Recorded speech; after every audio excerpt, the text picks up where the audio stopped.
3 ਜਨਵਰੀ 2025 ਨੂੰ ਸਾਲ ਦੀ ਸ਼ੁਰੂਆਤ ਦੇ ਵਿੱਚ ਹੀ ਇੱਕ ਸਪਾਈਨ ਚਿਲਿੰਗ ਮਰਡਰ ਦੀ ਖਬਰ ਜਿਹੜੀ ਹੈ ਇੱਕ ਪੱਤਰਕਾਰ ਦੀ ਦੇਸ਼ ਦੁਨੀਆ ਦੇ ਵਿੱਚ ਫੈਲਦੀ ਹੈ। बस्तर में इस तरह के मामले लगातार होते रहते हैं। हम लोग देखते हैं कि भ्रष्टाचार के मामले में सरकार खुलेआम जो है मिली रहती है।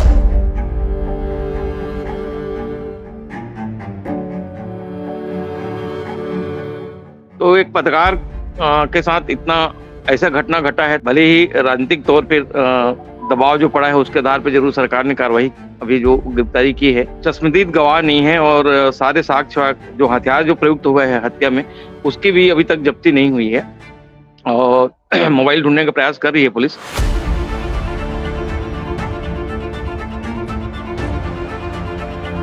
4 दिन से इस कत्ल की जो है साजिश रची जा रही थी, मतलब प्री प्लान्ड ये कत्ल था। जब तक मोबाइल नहीं मिलेगा तब तक हम लोगों को तो एक आशंका बनी हुई है।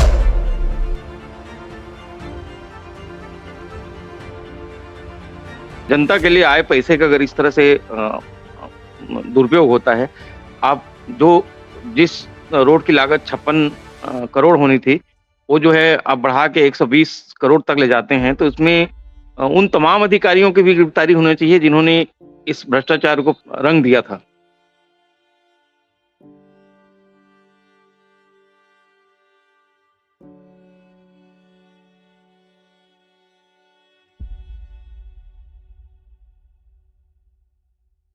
तीन दिन हो चुका था। मुकेश जो है 1 तारीख को गायब हुआ था। जब पत्रकार साथियों ने ढूंढने की कोशिश की तो उनको रोकने की कोशिश किया गया और पुलिस के काम में दखलंदाजी मत करो इस तरह से धमकाया भी गया। पत्रकार साथी ही सब जो औजार है तोड़ने का वो सब लेके वही लोग गए थे और वही लोग उसको तोड़ना, उनको ही संदेह हो गया था कि इसी जगह में, क्योंकि बिल्कुल नया सेंटरिंग हुआ था, नया सीमेंटेड हुआ था वहाँ। तो एसपी हमको इसके सफाई में ये बोला कि मैं जिंदा ढूंढना चाहता था। ये तो कोई सफाई नहीं हुआ।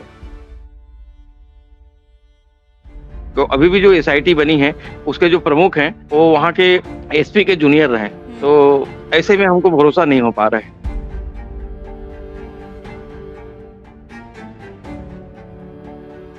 ਸਤਿ ਸ਼੍ਰੀ ਅਕਾਲ, ਤੁਸੀਂ ਦੇਖ ਰਹੇ ਹੋ ਦ ਕਰੰਟ ਪੰਜਾਬ। ਮੈਂ ਹਾਂ ਤੁਹਾਡੇ ਨਾਲ ਆਕਾਂक्षा।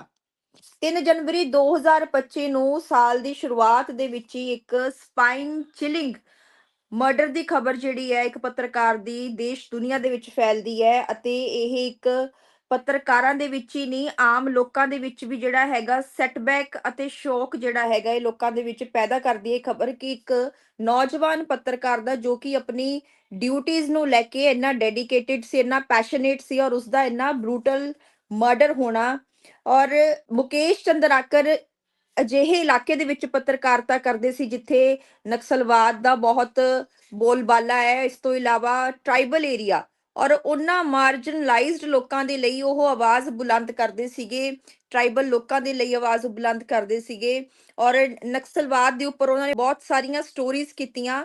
ਤਾਂ ਅਜਿਹੇ ਇਲਾਕੇ ਦੇ ਵਿੱਚ ਕੰਮ ਕਰਨਾ ਇੱਕ ਪੱਤਰਕਾਰ ਦੇ ਲਈ ਸੌਖਾ ਨਹੀਂ ਹੁੰਦਾ।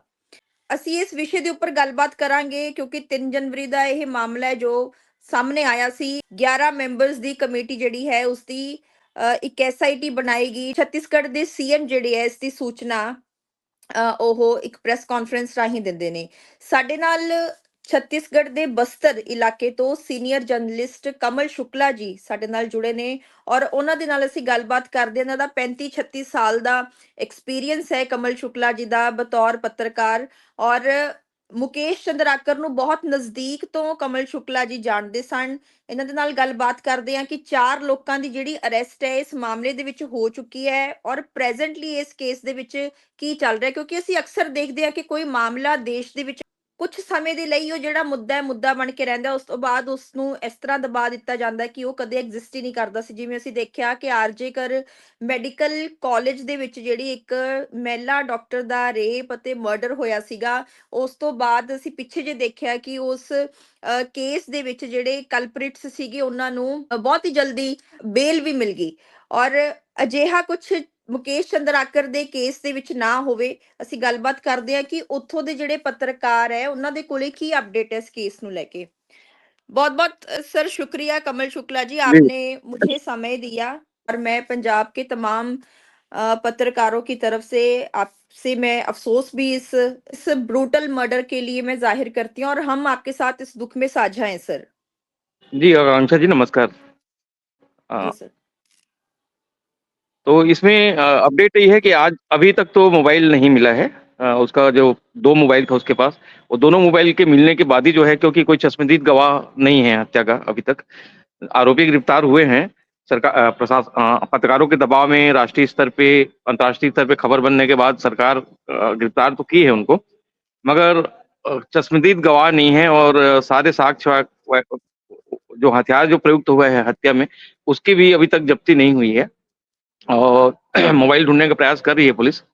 तो अभी तक जब तक मोबाइल नहीं मिलेगा तब तक हम लोगों को तो एक आशंका बनी हुई है कि इस पूरे मामले को अभी भी छिपाने या ढकने की कोशिश की जा रही है। जी। और हम लोग जी, जी। ये पूरे मामले की शुरुआत एक भ्रष्टाचार की कहानी से शुरू हुई है जिसको एक पत्रकार ने उठाया। मुकेश चंद्राकर ने ईमानदारी से और पूरी हिम्मत के साथ उस खबर को उठाया। बस्तर में इस तरह के मामले लगातार होते रहते हैं। हम लोग देखते हैं कि भ्रष्टाचार के मामले में सरकार खुलेआम जो है मिली रहती है और पक्ष और विपक्ष दोनों के जो नेता हैं, उनकी भी संलिप्तता रहती है। तो एक पत्रकार के साथ इतना ऐसा घटना घटा है तो हमको तो अभी भले ही राजनीतिक तौर पे दबाव जो पड़ा है उसके आधार पे ज़रूर सरकार ने कार्रवाई अभी जो गिरफ्तारी की है। मगर आगे इस मामले का कोर्ट में ईमानदारी से और सारे साक्ष्यों के साथ पेश करके इन दोषियों को सज़ा दिला पाएगी कि नहीं, इसकी आशंका हम लोगों को बनी हुई है। जी। जी, जी। एसआईटी सर गठित की गई थी और उनकी रिपोर्ट भी जो है वो आ गई है और उन्होंने कहा कि 4 दिन से इस हाँ। कत्ल की जो है साजिश रची जा रही थी। मतलब प्री प्लान्ड ये कत्ल था, कोई ये नहीं था कि उन्होंने मुकेश चंद्राकर को बुलाया और वहाँ पे कुछ ऐसा माहौल बन गया, कुछ ऐसा लड़ाई झगड़ा हो गया कि उनको ऐसा जो मुकेश चंद्राकर के साथ सलूक करना पड़ा। So it was pre planned. तो आपको कहीं न कहीं सरकार का फेलियर भी नज़र आता है, कहीं न कहीं इंटेलिजेंस का फेलियर भी नज़र आता है? निश्चित रूप से ये मामले का जो मैंने बार-बार बता रहा हूँ कि भ्रष्टाचार से जुड़ा था और इस भ्रष्टाचार की पूरी कहानी यहाँ के कलेक्टर और एसपी चाहे किसी भी जगह भ्रष्टाचार घटे, अगर कोई जनता के लिए आए पैसे का अगर इस तरह से दुरुपयोग होता है, आप जो जिस रोड की लागत 56 करोड़ होनी थी, वो जो है आप बढ़ा के 120 करोड़ तक ले जाते हैं, तो इसमें उन तमाम अधिकारियों की भी गिरफ्तारी होनी चाहिए जिन्होंने इस भ्रष्टाचार को अ अ रंग दिया था, मिल के किया था। तो अभी तक अधिकारियों के ऊपर कोई कार्रवाई नहीं, मुकेश चंद्राकर की रिपोर्ट पे कोई कार्रवाई नहीं और मुकेश चंद्राकर के मामले में जब तक वहाँ पे वही अधिकारी रहेंगे, वही प्रशासनिक अधिकारी बने रहेंगे और उन्हीं के अ, ऊपर ये सब जवाबदारी रहेगा। तो अभी भी जो एसआईटी बनी है, उसके जो प्रमुख हैं, वो वहाँ के एसपी के जूनियर रहे।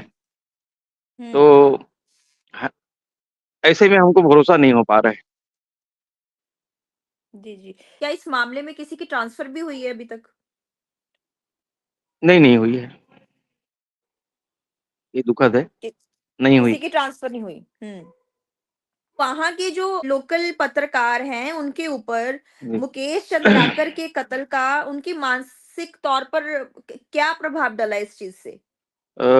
इस तरह की घटना अ, ये कोई पहली बार नहीं है, इसके पहले भी कई बार हो चुकी है। माओवादियों ने भी हमारे 2 पत्रकार साथियों की हत्या की और सरकार ने भी कई बार जो है कई पत्रकार साथियों को जेल भेजने जैसा काम किया, फर्जी मामलों में फँसाकर। तो ऐसे जब घटना घटती है तो निश्चित रूप से हताशा तो आती है कि जो ईमानदारी से काम करने वाले पत्रकार हैं, उनके अंदर एक हताशा आती है। वो जो है जी। फिर डरते हैं, तो ये स्थिति अभी भी पैदा हुआ है। जितने नौजवान साथी हैं, पत्रकार साथी हैं, मुकेश उन सब के लिए एक बढ़िया प्रेरणादायक थे और एक अच्छा माहौल में यहाँ पे चल रहा था पत्रकारिता का एक दौर बढ़िया। मुकेश हुँ, रानू तिवारी, कई सारे साथी अपने जो बढ़िया लिखने और पूरा फील्ड में जाके मेहनत करने वाले। तो हुँ। जो मेहनत करने वाले और जो साथी हैं, उन साथियों पे निश्चित रूप से एक डर का माहौल तो बना है। जी, जी। मुकेश चंद्राकर की जो बॉडी है वो सेप्टिक टैंक से रिकवर की, तो उस समय जो वहाँ हाँ, की लोकल पुलिस प्रशासन है वो इस चीज़ को दबाने की कोशिश कर रहे थे कि ये जो बात है सामने ना आए कि जो लाश है वो कहाँ से मिली है। निश्चित रूप से हाँ, 3 दिन हो चुका था। मुकेश जो है 1 तारीख को गायब हुआ था और 3 तारीख तक उसका पुलिस ने ढूँढ नहीं पाई। और जब पत्रकार साथियों ने ढूँढने की कोशिश की तो उनको रोकने की कोशिश किया गया और पुलिस के काम में दखलंदाज़ी मत करो इस तरह से धमकाया भी गया। तो पत्रकार साथी ही सब जो औज़ार है तोड़ने का वो सब लेके वही लोग गए थे और वही लोग उसको तोड़ना उनको ही संदेह हो गया था कि इसी जगह में क्योंकि बिल्कुल नया सेंटरिंग हुआ था, नया सीमेंटेड हुआ था वहाँ और बड़ा अजीब ढंग से हुआ था कि बिना पाइप के लेटरिंग सेप्टिक टैंक को ढाँका गया था। तो उनको संदेह हुआ, फिर खोदे और उसी में फिर पुलिस फिर बाद में आके साथ दी और वहाँ से वहीं से ही निकला। एसपी इस बात को सफाई देने के हमारे पास आया वहाँ पे जब हम चक्का जाम किए थे मुकेश के संस्कार के पहले। तो एसपी हमको इसके सफाई में ये बोला कि मैं ज़िंदा ढूँढना चाहता था, ये तो कोई सफाई नहीं हुआ।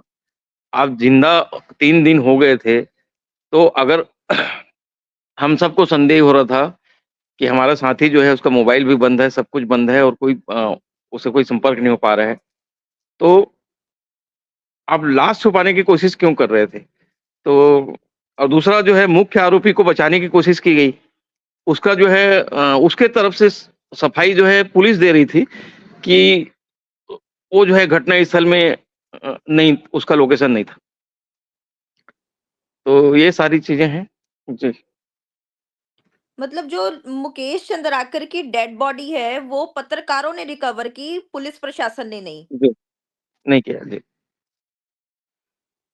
सर आपको लगता है कि सुरेश चंद्राकर ही प्राइम कल्प्रिट नहीं है?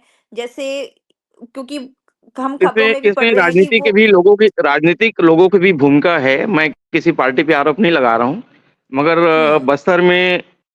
बस्तर में इस तरह के लगातार मामले हैं और भ्रष्टाचार का यहाँ खुला खेल होता है और उसको माओवादियों के लड़ाई के नाम से जो है पूरा दबाया जाता है। पुलिस प्रशासन, जिला प्रशासन और सभी पार्टी के जो लोग हैं, कहीं न कहीं से इसमें हस्तक्षेप रहता है। तो इस तरह की घटनाएँ और घटेंगी अगर पत्रकार ईमानदारी से पत्रकारिता करना चाहे तो। और ये हर महीने मतलब ये एक मामला है, जबकि जनता के नाम से जितने खर्च होते हैं जितने भी योजनाओं से केंद्र सरकार की योजना से राज्य सरकार की योजना से, सभी में इस तरह का भ्रष्टाचार का शिकायत है और सब में मिली-भगत रहती है। तो इस तरह की घटनाएँ और भी भविष्य में हो सकती है और सरकार तो इसको छिपाने की कोशिश करेगी ही। कि उसमें वो लोग शामिल हैं इस हत्या में, जो लोग इस यानी सीधा-सीधा आप डबल जो कर रहे हैं जिसका लागत है, ऐसे बहुत सारे मामले हैं। तो वो लोग तो चाहेंगे ना कि ये मामला दब जाए, उस आरोपी को भी बचा लिया जाए, जिसके साथ इनका पैसे का लेन-देन है, जिनके साथ इनका इस तरह के संबंध बना है। तो क्यों चाहेंगे आगे? अभी दबाव है करके ज़रूर इन्होंने उसको उनको गिरफ्तार किया है, मगर हमें नहीं लगता है कि ये कानून मतलब न्यायालय तक उनको अपराधियों को सज़ा दिलाने के लिए सरकार और ज़्यादा प्रयास करेगी। तो मगर फिर भी हमारे पत्रकार साथी सब कोई साथ बने हुए हैं अभी और निश्चित रूप से हुँ। हम लोग इसका पीछा करेंगे। कोर्ट तक भी हम लोग बने रहेंगे और कोशिश करेंगे कि न्यायालय में आरोपियों को सज़ा मिले। कमल शुक्ला जी, जैसे हमने देखा जो आरजे कर में एक महिला डॉक्टर के साथ एक एक उनका मर्डर हुआ। उस केस में हमने जी। देखा कि देश के डॉक्टर्स जो हैं वो सड़कों पर उतर आए, उन्होंने बहुत दमदार प्रोटेस्ट किया। पर जब एक पत्रकार की मर्डर की बात आती है, उनके एक ट्रेजिक और ब्रूटल मर्डर की बात आती है, तो हम देखते हैं कि देश में बड़े-बड़े पत्रकार हैं जिनके मिलियंस ऑफ फॉलोअर्स हैं, पर कोई ऐसा प्रोटेस्ट हमें देखने को नहीं मिला मुकेश चंद्राकर के केस में। इस पे आप क्या कहना चाहेंगे? देखिए अभी वर्तमान में जो मीडिया का स्वरूप है, वर्तमान में मीडिया का जो चरित्र है, वो तो पूरी तरह से कॉर्पोरेट घराने पे टिकी हुई है। तो कॉर्पोरेट घराने पे आधारित जो पत्रकारिता चल रही है, तो हम उनसे इतनी उम्मीद नहीं कर सकते कि एक ईमानदार पत्रकार के साथ जो खुद अपना अ, ज़्यादातर उसकी खबरें जो हैं, उसके खुद का पोर्टल है, उसमें आता था। और खुद के पोर्टल से आप जानते हैं कि कोई कैसे ज़िंदा रह सकता है, कैसे कमाई कर सकता है। तो मुकेश भी उन्हीं में से था और ईमानदारी से पत्रकारिता करता था। तो ऐसे पत्रकारों के साथ पूरे कॉर्पोरेट की मीडिया और मीडिया से जुड़े लोगों से हम अपेक्षा नहीं कर सकते। मगर हमारा प्रोटेस्ट जारी रहेगा और हम लोग पहले से पत्रकार सुरक्षा कानून की लड़ाई यहाँ छत्तीसगढ़ में लड़ा गया है पत्रकारों के द्वारा। उसमें सारे पत्रकार साथी एक हुए हैं और अभी भी हुँ। सारे पत्रकार साथी एक होने की कोशिश में हैं। जल्दी हम लोग एक बड़ा प्रोटेस्ट करेंगे। इसमें जी। मुकेश चंद्राकर का मामला तो रहेगा ही। आपको याद दिला दूँ कि कुछ ही महीने पहले हमारे 4 पत्रकार साथियों को गांजा तस्करी में फँसा दिया गया। वो जो है रेत माफिया के खिलाफ रिपोर्टिंग करने गए थे तो। हुँ, तो हुँ। ऐसी सरकार है अभी मौजूदा और ऐसा नहीं है कि पिछली सरकार ने भी कोई पत्रकारों के साथ रहम किया। उन्होंने भी ऐसे ही अ किस्से दोहराए हैं और पत्रकारों के साथ अन्याय में हमेशा जो है सभी सरकारें साथ रही है। तो हम चाहते हैं कि कोई ऐसा कानून बने, जिससे इस तरह की घटनाओं पे रोक लगाई जा सके और ऐसे अपराधियों के लोग को सज़ा दिलाने के लिए कोई अलग सा रास्ता कोर्ट जिसमें मिली-भगत ये सब संभव ना हो। तो उसीलिए पत्रकार सुरक्षण की कानून की बात कर रहे हैं, जिसके लिए दबाव में पिछली सरकार ने आफ्ताब आलम जस्टिस आफ्ताब आलम जी की कमिटी बनाई थी और वो कमिटी के दस्तावेज को इन्होंने रद्दी क रद्द कचरे में फेंक के आईएएस और आईपीएस द्वारा बनाए गए कानून को लागू तो किया मगर वो लागू नहीं है। अभी वर्तमान में हमारे यहाँ ऐसा कोई कानून लागू नहीं है। बस राजपत्र में छापा गया, मगर कोई कानून लागू नहीं। बिल्कुल, पत्रकारों की सेफ्टी की तो जो हम बात है वो चाहते हैं कि तभी मुकेश चंद्राकर की जो ये लहू है, मुकेश चंद्राकर की जो हत्या हुई है, उससे कम से कम सरकार पत्रकार सुरक्षा कानून को लागू करके आगे भविष्य में जो है पत्रकारों के ऊपर और कोई बड़ा अत्याचार ना हो, इसके लिए माहौल बनाएँ। और छत्तीसगढ़ में निश्चित रूप से बहुत खनिज संपदा है और ये खनिज संपदा के दोहन के लिए जो है यहाँ पे तमाम सरकारें कॉर्पोरेट सेक्टर में समझौता करते हैं और यही लोग सरकार चलाते हैं। तो ऐसी स्थिति में पत्रकारिता करना बहुत कठिन है। अ, ये तो अभी ये जो मामला है एक छोटे ठेकेदार का मामला है, मगर आप यहाँ पे अडानी, अंबानी बड़े-बड़े कॉर्पोरेट घुस रहे हैं और जंगलों की लूट चल रही है, आदिवासियों के साथ लूट चल रहा है। इन सारे मामलों में हमारे पत्रकार साथी अगर पत्रकारिता कर रहे हैं, तो बहुत हिम्मत का काम है। मैं उन सारे जांबाज साथियों को मैं आभार व्यक्त करता हूँ और उम्मीद करता हूँ कि आगे भी जो है लड़ाई हम लोग जारी रखेंगे और ईमानदारी की पत्रकारिता के साथ बने रहेंगे। कमल शुक्ला जी, जो मुकेश चंद्राकर के मर्डर के बाद इस केस में जो पत्रकार आवाज़ उठा रहे हैं, क्या उनको कहीं रोकने की या उनको दबाने की कोशिश की गई है? मेरे साथ कुछ घटनाएँ हुई है, मगर मैं अभी दावे से नहीं कह सकता कि वो कौन लोग थे। हुँ। तो मेरा 2 जगह में घर है, एक कांकेर और एक रायपुर। तो ये दोनों जगह में कुछ संदिग्ध लोग लगातार देखे गए हैं, मोहल्ले वाले से पूछताछ करते और रायपुर में तो 3-3 गाड़ियों में कुछ लोग पहुँचे थे। अब मैं नहीं कह सकता कि वो पुलिस के लोग थे कि कौन से अ, मगर इस तरह की कोशिश हुई है।